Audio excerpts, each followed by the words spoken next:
Hola, bienvenida Football Family Fields. Your turn. Hola, bienvenida to another edition of Football Family Fields. Correct. Okay.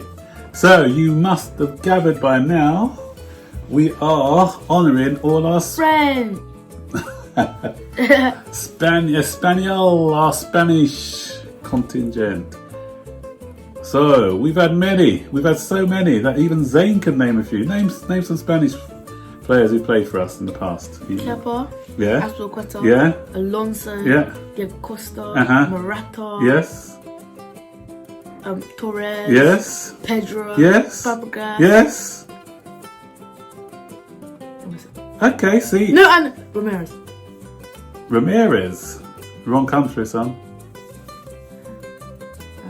Romeo, you mean? Yeah, Ramirez. Romeo, that's him, yeah. Okay, see, because a lot of these Spanish players played in your era, yeah? So I think since you were born, we've been big on Spanish players. So, Spanish 11, but before we get into our Spanish 11, you know what to do, guys. Don't forget to like this video, subscribe to the channel, and turn on all notifications so you don't miss whenever we make a video. Correct. And don't forget to look back at our African 11, look back at our Jamaican 11, look back at our Dutch 11, and look back at our Italian 11, and see which one you think is the best. Okay, straight into this one. So, in goal we have... Yes, Arrizabalaga. Wait, is Thibaut Courtois? No, it's Belgium. Our main goalkeeper now, and he's actually our most expensive player in our history. Did you know that? Ever, yeah. At £71 million, he's our most expensive player. But was he worth it? Not really. Do you think it's worth it? Nah. Yeah, so I think it was a panic buy. Still annoyed by it because we should have got Alisson. We wasted time not getting Alisson, and then we panicked when we knew that Thibaut Courtois was definitely going, and we bought in Arrizabalaga. Arrizabalaga came in with a good reputation from Bilbao as a shot stopper, but what do you think is his issue? Stubborn. Stubborn? It's kind of short. His short, yeah, his height. Yeah, 6'1" is shortish for a goalkeeper. He doesn't really command his area, and his shot to save ratio this season hasn't been great. And what he'll be most known for, what would he be most known for? Carling Cup final, or the cup final. He refused to go off when. Yeah, in the penalty shootout, refused to go off. So not great. But he's still young. He may come back stronger next season, so I'm not writing him off. So we'll see. But he's our current goalkeeper, and so yeah, goalkeeper, keeper. Right back now. You won't know this player, and his name is Albert Ferrer. Albert Ferrer. Was he a red player?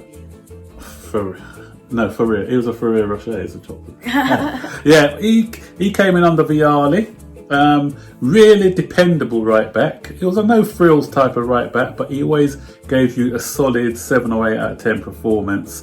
And he was unlucky. I think we played. Was he in a cup final team? I'm not sure if he came just after or before we played in the FA Cup final. He must have played in the 2000 FA Cup, I think. He played in our Champions League run when we got knocked out by Barcelona, his former club. But you did? Yeah, we were 3-1 up in that game, Zane. And at the home leg we were 3-1 up, and then we were actually 9 minutes from going through because they went 2-1 up. Then they scored a header in the 83rd minute. But that's another story anyway. We always get knocked out by Barcelona because I was thinking of a time when it was 1-1. Yeah, but then we beat them in the semi-final, the one that mattered, didn't we? So yeah, Ferrer was good, solid, dependable, definite right back. So because we haven't had any centre backs who are Spanish, we've had to have 4 fullbacks. So what we're going to have to do, we're going to have to put 2 of the fullbacks into the centre back slot. The first one's easy, it's Azpilicueta, isn't it? Azpilicueta was already centre back first. Yeah, because he started off as a right back, and he played left back on the Jose Mourinho. And then when Conte went to the 3 at the back, he moved him to one of the 3 centre backs. I'm not sure what he'll be like in a flat back 4 actually. He does okay in a 3, but in a 4, I'm not sure. But he's a good defender. He's a good one-on-one defender. He probably hasn't got the height for centre back, but needs must, and so he gets in because, as I said, we got no one else. And the other one who has to go in at centre back is Alonso because of his height. He's good in the air, 6'2", so he's pretty tall, so he can get a lot of the headers. As a centre back, you don't need to. You should really be quick. We don't have to be as quick if you're good at positioning, but then he's not good at positioning either, is he?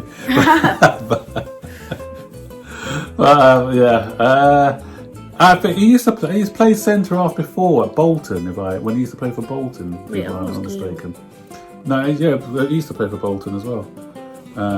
Was it Bolton or yeah, it was Bolton. Yeah. I thought Sunderland. Oh, Sunderland. Yeah, you're right. Oh, good boy, Sunderland. Yeah. I was just testing you. Yeah, so at Sunderland, I think he played a couple of times centre back. Sure, when we played him that time, he scored a goal for them, and he was in centre back in that game. So yeah, he's the second centre back, and at left back we've got a player who you haven't heard of. Saying I know you haven't heard of him. Del Horno, his name was. He came from Bilbao as well. I think Del Horno didn't last long at Chelsea. I think what destroyed him. I was actually at this game at the Stamford Bridge. We played against Barcelona Barcelona again. Keep coming up, don't they? But mind you, it's a Spanish 11, so we've got to mention Barcelona a few times. So, but we're going to mention Barcelona again near the end in a better way. We'll see. So, anyway, he came in, as I said, played that game, and that's the first time I've actually saw Messi in the flesh. I was sitting in the West End, I think, and Messi absolutely destroyed him, so much so that he got him sent off. But I don't think it was. I think it was a harsh sending off. Actually, I think Messi made the most of it. The referee bought it, but I think that Del Horno was happy to go off anyway because Messi was just running rings around him. And when I saw Messi as a 17 in that game, I said, "This guy's special." You know what? You could see a guy play once and you think, "Yeah, he's going to be special." And that's what I thought of Messi, and the rest is history. So that's the back four. Talk to me about midfield, Zane. Give me the first midfielder. Cesc Fabregas. Talk to me about Fabregas. He's a good passer. He's Spanish. Obviously. He's a midfielder. Obviously. He sometimes scores goals. Yeah, he scored a few. He has a song about him. Yeah, Fabregas is magic. He wears a magic hat. He used to play for Arsenal, but didn't fancy that. That's the cleaner version. He passes with his right foot, left foot he passes with his right. And when we win the league again, we'll sing this song all night. Ah, Fabregas is magic. He wears a magic hat, etc., etc., etc. He knows the song. But yeah, he great servant for us. Arsenal must be regretting.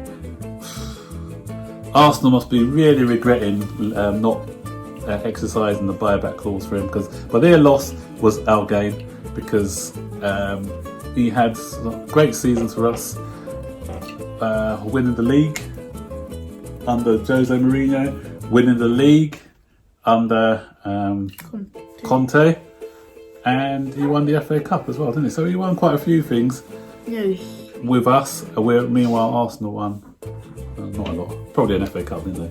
Also, so but yeah, but he was So, but one of the best midfielders to play for Chelsea for his passing range, and some people said he may not have been as athletic, but the way he used to spread that pass and his vision, first touch passing is second to none. So stick him in midfield, and then Romeo, we got again that theme, Barcelona. We got him from Barcelona. So Romeo came as a holding midfielder for us. He did all right, but again, another one. It's going to be quite a slow in the central midfield because Xavi wasn't the quickest. Romeo was pretty slow, but sometimes you don't need pace if you've got good awareness, good position and sense. So he was coming up from Barcelona again. Good passer of the ball, good tackler, breaks up the play. So I think with him and Fabregas dovetailing in the middle, it'll be a nice little mix in the middle of the park. Yeah. And on the right wing, we're going to have Pedro. No, he'll play on the left because he's ambidextrous. He's two-footed. Well, so I thought it was forehand. And feet, I think. Footidextrous. No, ambidextrous is for both. Yeah, so we're going to stick him on the left. Who are we going to put on the right? The guy who used to play, who went to Manchester United. Juan Mata. Mata. Does it even matter? Does it matter where he plays, actually? Yeah, it doesn't matter if it's left or right, does it? No, you can say that. Yeah, he can play left or right as well, can't he? But Mata,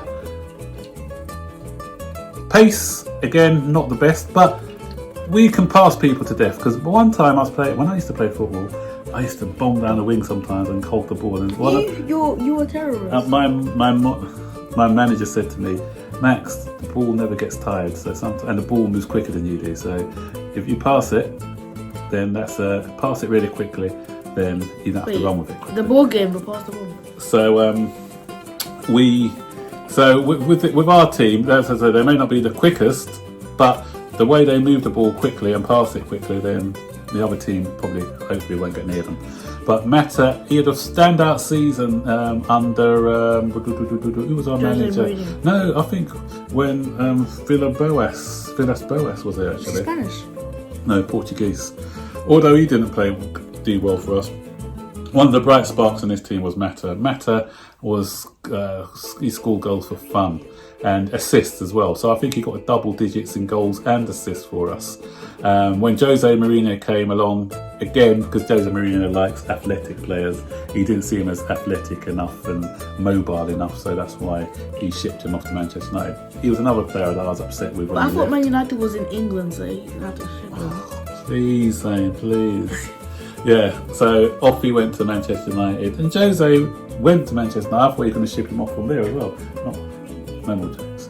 But he actually came. He didn't play him. He played him a bit, not as much, but he did play him. And I think their relationship got better when he was at Manchester United. But Mata was brilliant. I'll let him off the penalty miss in the Champions League final. He missed the first one, but we went on to win anyway, so I'll let him off that one.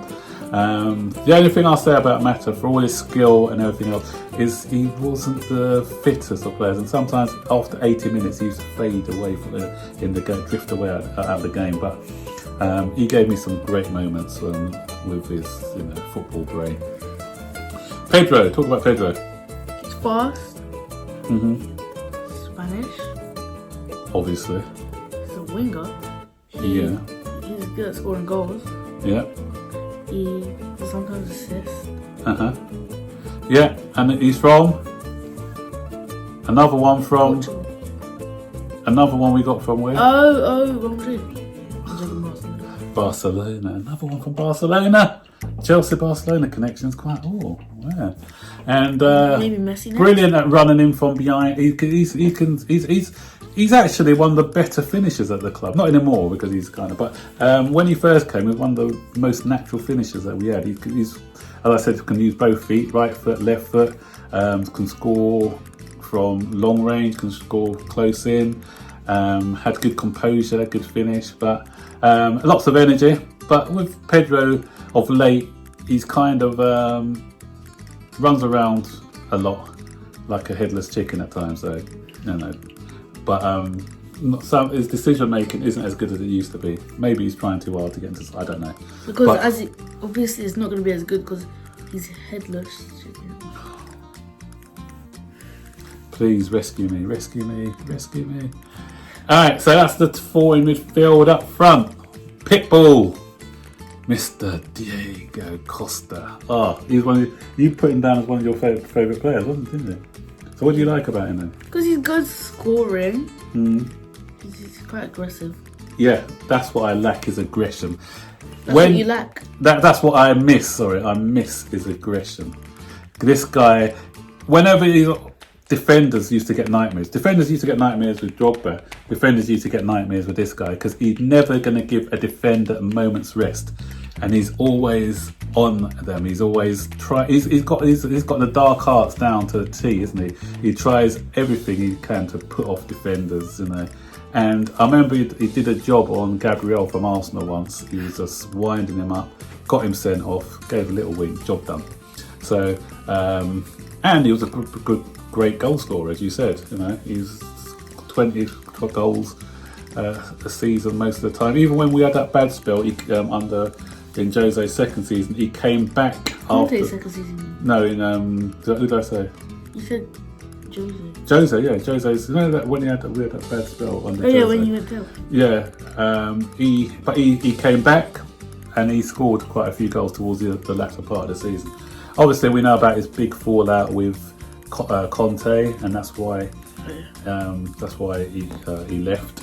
And we haven't been the same since. We haven't replaced him, have we? We haven't had that centre forward that defender's fair since he left. So, hoping Tammy can do the job when he gets more experience. And finally, we have to. It was either Morata or Torres. Morata, no, especially after he slagged Chelsea off the other day. Torres, yeah, he said that he couldn't. He I can't remember what he said. I did a video on it, so I can put it in the link. Something like he wasn't at home at Chelsea or Real Madrid, and now he's at his true home at Atletico Madrid. But why was he just still in? No, but he's an Atletico Madrid fan apparently. So. Yeah, so Torres gets it.